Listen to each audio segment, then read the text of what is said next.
Olá pessoal, nessa aula nós vamos falar sobre as ações básicas dos controladores. Essas transparências são do próprio livro do Ogata, onde a gente vai ser bem objetivo nos controladores que nós vamos estar utilizando ao longo do curso. Bom, então nós vamos falar dos controladores do tipo liga e desliga, duas posições, controladores do tipo proporcional, do tipo integral, do tipo proporcional integral, do tipo proporcional derivativo e o proporcional integral derivativo. Bom, esse é um esquema geral de sistema de controle e a gente vai trabalhar com um diagrama de blocos desse o semestre todo. Tá? Vai ser bastante redundante a gente trabalhar com esse tipo de diagrama. Então, o que nós temos nesse diagrama? Sinal de referência. Sinal de referência é aquilo que a gente quer seguir. É a tensão de saída que eu quero do conversor e a corrente de saída que eu quero do conversor. Esse sinal de referência ele é comparado com o sinal medido. Então, através de um sensor, eu meço o sinal de saída. Então, por exemplo, a tensão de 500 volts, meu sensor aqui converte para 5. E eu vou vir comparar com a referência. Então, se a minha referência for 5 e aqui tiver 5, o erro vai dar 0. E isso quer dizer que a saída está em 500 volts. Se aqui eu botar uma referência de 4, né, quer dizer que eu estou buscando 400 volts aqui, uma vez que o meu sensor eu coloquei que o ganho dele é 1 sobre 100. O sinal de erro ele vai para o controlador. O controlador, basicamente, ele é um amplificador de erro. Basicamente é isso. Você, no afã de minimizar o erro, o que você faz? Você aumenta. É claro que você tem que tomar um cuidado com esse aumento para você não gerar saturação. Mas essa é a ideia. Então, a grosso modo, é como se você pedisse para alguém te dizer quanto que você tirou na prova, para você decidir se você vai estudar para a prova seguinte. Então, se o cara fala para você assim, você tirou 8, provavelmente você não vai estudar muito para a prova seguinte. Por quê? Porque já está bem, já está próximo do ideal, cria um relaxamento e tal. Se o cara tiver uma ação do tipo controlador, ele vai dizer que você tirou 3. Tem que tomar cuidado, porque se disser que tirou 0, o cara desanima. Ah, vamos embora, não vou mais estudar. Ferrou, né? Então tem que cuidar com o ganho aí. Tá? Mas se disser que tirou 3, tirou 4, o cara, poxa, tem que acender a luz vermelha, tem que estudar, né, para ir bem na prova seguinte. Então é mais ou menos isso. Certo? Então, um erro muito pequeno, se o controlador vai lá e amplifica esse erro, ele tende a zerar o erro, mesmo o erro sendo muito pequeno. E essa é uma das ações que a gente pode ter aí do controlador. A saída do controlador, ela vai para um atuador. Então, o atuador é que realmente faz o serviço lá no processo a ser controlado. Nos conversores de eletrônica de potência, o atuador é o transistor. Né? Então, geralmente tem ali um driver que aciona o transistor. Esse driver é acionado por uma modulação, muito comum a modulação PWM. Então, aqui o nosso atuador geralmente é um modulador PWM mais o driver. E o processo a se controlar é o conversor. É a relação sinal de saída pelo sinal de controle do conversor. Usualmente aqui tensão de saída pela razão cíclica, corrente de saída pela razão cíclica. O sinal de saída é realimentado. Bom, existem alguns controladores bastante básicos demonstrados em livros de controle. Por exemplo, uma válvula aqui com uma mola. Isso aqui é chamado controlador auto-operado. Por quê? Porque você tem aqui essa vazão, seja um gás ou um líquido, que vai passar aqui no sistema.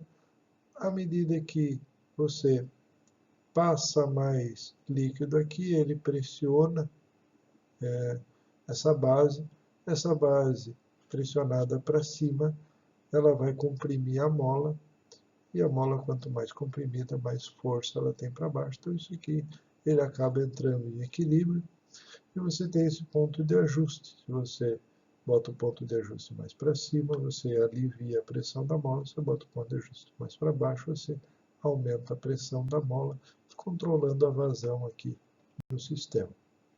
É um sistema mecânico relativamente simples de ajuste de vazão aqui, um sistema auto-operado, autocontrolado.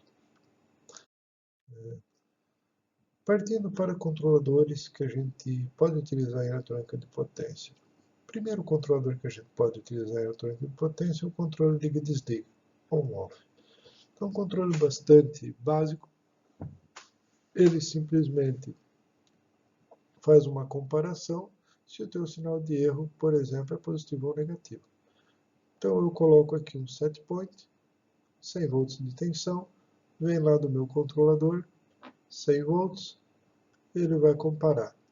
Então, se tiver com erro 0, ele não faz nada. Se eu tiver pedindo 100, está vindo 90, o erro aqui é positivo, ele vai mandar ligar a saída, porque os sistemas geralmente trabalham de forma direta. Ligou a saída tende a aumentar, desligou a chave, a saída tende a diminuir. Então ele vai ligar a chave, a tensão vai começar a subir, 90, 91, 92, né? Quando passar de 100, ele automaticamente vai ficar com erro negativo, automaticamente ele desliga.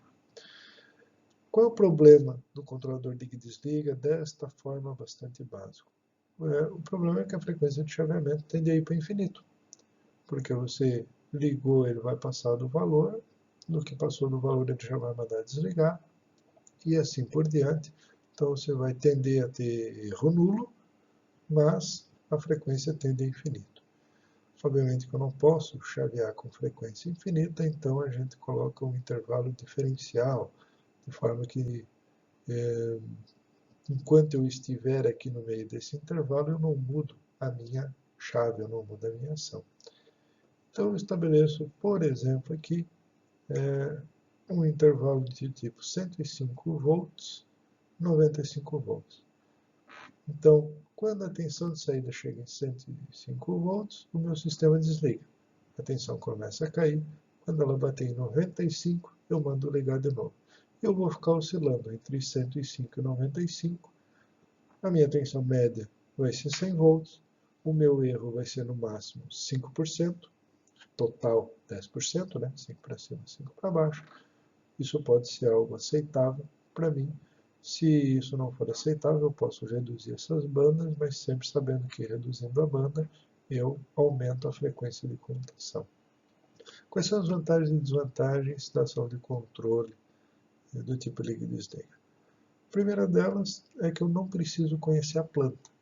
Não preciso ter um detalhe muito grande do sistema que vai ser controlado para poder fazer o controle. Isso é bem vantajoso. Em algumas áreas a gente tem dificuldade de obter a planta, sistemas com fenômenos físicos que o engenheiro eletricista tem dificuldade de expressar, como por exemplo fontes para plasma. É uma área que é difícil de você modelar a carga, de você criar um modelo de comportamento do conversor, porque você tem parâmetros físicos que influenciam, como pressão do gás, concentração do gás, temperatura. Como é que nós, engenheiros eletricistas, vamos modelar um reator com todos esses parâmetros? É difícil. Né? E o físico modelar isso de uma forma que fique compreensível para o engenheiro eletricista também não é fácil, porque são todos circuitos não, são todos parâmetros aí não lineares. Então, você traduzir isso para um circuito, para um equivalente elétrico, não é algo tão simples. Desse ponto de vista, o controle do tipo liga e desliga é excelente, porque você estabeleceu o limite superior, estabeleceu o limite inferior, ele vai controlar aqui dentro. Tá? Essa é a parte boa. A parte ruim é que a frequência de comutação é variável. Frequência de comutação variável geralmente é um problema para o projeto de potência. Eu preciso saber a frequência de comutação para saber as perdas de comutação, estipular dissipador, inclusive escolher o tipo do transistor. Se eu vou usar um transistor IGBT, se eu vou usar um transistor MOSFET, se eu vou usar um transistor de silicon carbide, um transistor de nitreto de galho. A frequência de comutação é bastante importante para eu fazer esse tipo de definição. Além disso, os elementos magnéticos, como indutores e transformadores, utilizam núcleos que dependem da frequência para você estipular qual é o material que você vai usar. Se você vai usar uma ferrite do tipo IP6, do tipo IP12, IP12R, ou vai partir até para algo mais avançado, para frequências muito elevadas. Se você vai usar fio comum, vai usar fio lítio, vai usar fio entrelaçado. Então, o projeto físico é bastante importante, obviamente, do conversor, e ele é totalmente dependente da frequência. E quando você tem esse controle, com frequência variável, você gera aí uma dificuldade do ponto de vista da potência. Eu sempre comento que não tem almoço grátis, o cobertor é curto. Certo? Então, quando você tapa a cabeça, você destapa o pé. O controle aqui fica facilitado. Consequentemente, você jogou a parte complexa do teu sistema para o projeto de potência. E um exemplo de controle do tipo liga e desliga, por exemplo, é o controle das caixas d'água. Isso tem na maioria das casas, né, uma boia com uma bombinha, aonde a boia chegou no nível que você gostaria, você fecha a torneira. Quando a boia desce, a partir de um determinado ponto, você abre de novo a torneira. Aqui nesse desenho está mostrando com eletroímã. A maioria das casas nem é com eletroímã, o acionamento é um acionamento mecânico mesmo. Tá? Mas o importante é que o teu sistema, a partir do momento que ele liga, ele pode ter uma resposta bem lenta, por exemplo, aqui exponencial. Quando ele bateu no limite superior, ele desliga e ele desce. Bateu no limite inferior, ele liga. E assim ele vai ficar nesse controle liga e desliga, mas sempre dentro deste intervalo diferencial. Então, esse é o ponto-chave aí do controle do tipo estresse. Controle proporcional. Ação de controle proporcional, como o próprio nome diz, é um ganho vezes o erro. Então, você pega o sinal de referência, subtrai do sinal medido, você tem o sinal de erro, você aplica um ganho nesse sinal de erro. Obviamente que esse ganho aqui geralmente é maior do que 1. Né? Senão, ao invés de você estar dando ganho, você vai estar atenuando, o teu sistema não vai ser um controlador, ou pelo menos não vai ser um controlador estável. Você aplica um ganho aqui. Quais são as vantagens e desvantagens do controle proporcional? A vantagem do controle proporcional é que ele é bastante simples de você projetar. Você pode traçar um diagrama de Bode, do ponto de vista de módulo, o ganho simplesmente eleva ou abaixa o diagrama de Bode como um todo. Então, você, ajustando o ganho K no próprio diagrama de Bode, você escolhe a frequência de cruzamento por zero, escolhe a margem de fase e faz o projeto de controle de forma bastante simples. E a resposta, como o nome diz, é proporcional. O erro aumentou, teu controlador dá um ganho maior, teu erro diminuiu, teu controlador dá um ganho menor. Desvantagem, ele não leva a erro zero. Né? Conceitualmente, é um controlador que sempre tem que ter erro na saída para ele funcionar. Por quê? Porque qualquer coisa vezes zero é zero. Então, se o erro for nulo, a tua saída aqui é nula.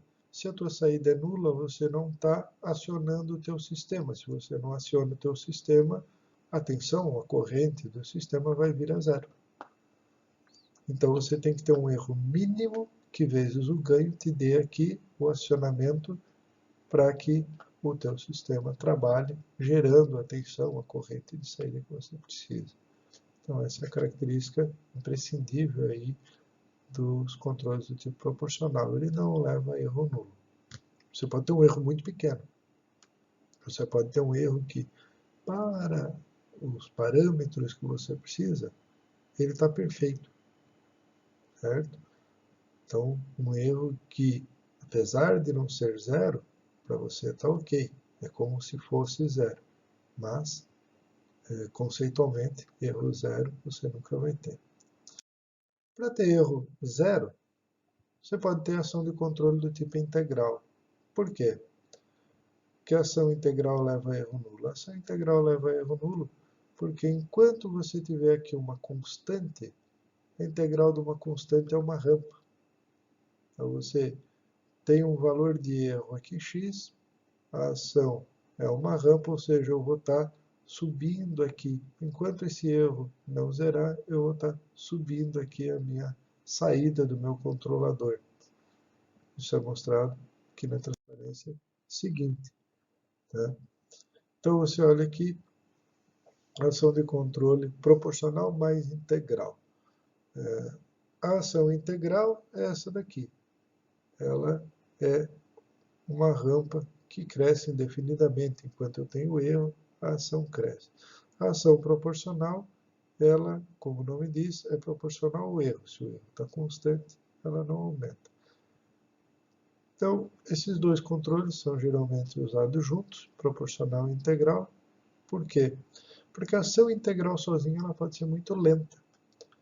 Então, você tem um erro aqui constante, até que a ação suba a ponto de realmente corrigir o erro, você pode demorar bastante para ter esse resultado na saída. Então você tem uma parte proporcional. Se o erro é grande, você já dá uma ação, pá, forte aqui. À medida que o teu erro vai diminuindo, a ação proporcional vai perdendo a importância, mas enquanto tiver erro, a integral vai estar ainda gerando uma ação de controle. Quando o erro for zero, esse cara aqui vai gerar um valor constante, que então mantém o sistema, em teoria, com erro nulo e estável. Ser bem projetado. Bom, se a gente tem ação integral e ação proporcional, é de se esperar que a gente tenha ação derivativa. Observe que a ação derivativa ela já é proporcional derivativa. A ação integral ela foi estudada isolada, proporcional isoladamente, proporcional integral, ok? Por que já vem direto proporcional derivativo, não tem ação derivativa sozinha? Porque a ação derivativa sozinha não torna o sistema estável. Então, o sistema não pode funcionar só com a ação derivativa. Por quê? Porque a derivada de uma constante é zero. Então, se o erro for constante, o sistema de controle não vai fazer nada. Então imagine um erro muito grande, mas constante. O teu sistema nem liga. Isso aconteceria na prática? Sim. Imagine que você acabou de ligar, você vai ligar a fonte de alimentação. Ligou a fonte de alimentação, você vai pedir 100 volts na saída, mas a saída está zerada. Então o teu erro é 100. Se o teu erro não muda, se eu não começo a injetar energia na saída, o controlador vai fazer o quê? Derivada de 100 constante é zero, ação de controle é zero, então ele nunca vai jogar energia para a saída. Nunca vai jogar energia para a saída, por quê? Porque o erro já é nulo. Então eu preciso da ação proporcional junto, porque a partir do momento que eu tenho um erro, uma constante vezes esse erro vai gerar uma ação. Tá, mas e o que o controle derivativo faz? O controle derivativo faz o seguinte, imaginem que o erro está atuando aqui na forma de rampa. Então o meu erro está tendendo a subir, mas ele ainda está bem baixinho. Ele ainda é menos que 1 volt, mas ele está tendendo a subir, ele subiria aqui para 20, 30, 40, 50 volts. Derivada desse meu sinal, observando a taxa, observando a variação, já vai gerar uma ação de controle aqui. Porque eu estou trabalhando na derivada do erro. Então, a partir do momento que tende a gerar erro aqui, você já atua. Você não espera o erro ficar muito grande. Dessa forma, é muito comum no meio de controle, você dizer que a ação de controle derivativo é uma ação antecipativa. Não é que ela atua antes de ter erro, mas ela atua antes do erro ficar expressivo, ela atua na tendência do erro ficar grande. Como nem tudo são flores, né? O cobertor é curto. Se eu tendo a atuar de forma preventiva, isso é bastante interessante, qual é o problema em relação a isso? O problema é que o ruído, e todo o sistema tem ruído, é um sinal de alta frequência, é um sinal que varia muito rapidamente. E um sinal que varia muito rapidamente tem uma derivada elevada. Então, a ação de controle, sempre que tem o papel derivativo junto, ela é bastante suscetível a ruídos. Então, não posso ter ação derivativa com ganho muito, muito elevado, apesar dos benefícios que ele nos traz em teoria, na prática, qualquer ruído que eu tenha no sistema vai nos gerar um problema bastante grande. Dessa forma, as ações de controle que trariam um benefício bastante interessante para a gente seria a união da ação proporcional, a ação integral e a ação derivativa. A ação proporcional é autoexplicativa, né? Proporcional ao erro. Na medida que você tem erro, um erro maior ou um erro menor, você toma uma ação maior ou uma ação menor. A ação derivativa, com aquele caráter antecipativo que a gente colocou, atuando na tendência de ter erro, e a ação do tipo integral, visando o erro nulo em regime permanente. Então, a ação derivativa traz uma dinâmica mais rápida, a ação integral traz um regime permanente mais satisfatório, com erro tendendo a zero, e a ação proporcional atua proporcionalmente ao erro. A tendência de melhor desempenho, de controle, é quando a gente tem essas três ações envolvidas. Tá? É claro que você pode ter mais do que um polo na origem, então um duplo integrador, você pode ter mais do que um zero, você pode ter mais do que uma derivada, mas a gente aqui está falando das ações, né? As ações são a ação proporcional, a ação integral, a ação derivativa, que cada uma gera aí no nosso sistema. Tá? Então, essa é a composição que tende a trazer melhores resultados. E aqui tem a amostra, né, do porquê que ela tende a trazer melhores resultados. Então, se o meu erro cresce indefinidamente em rampa, se fosse só ação proporcional, eu demoraria bastante para ter uma ação de controle, porque enquanto o erro é baixinho, eu teria uma ação aqui baixinha. A ação só proporcional derivativa, eu atuaria rapidamente aqui devido à derivada, depois eu subiria com uma taxa constante, que é a característica da ação proporcional.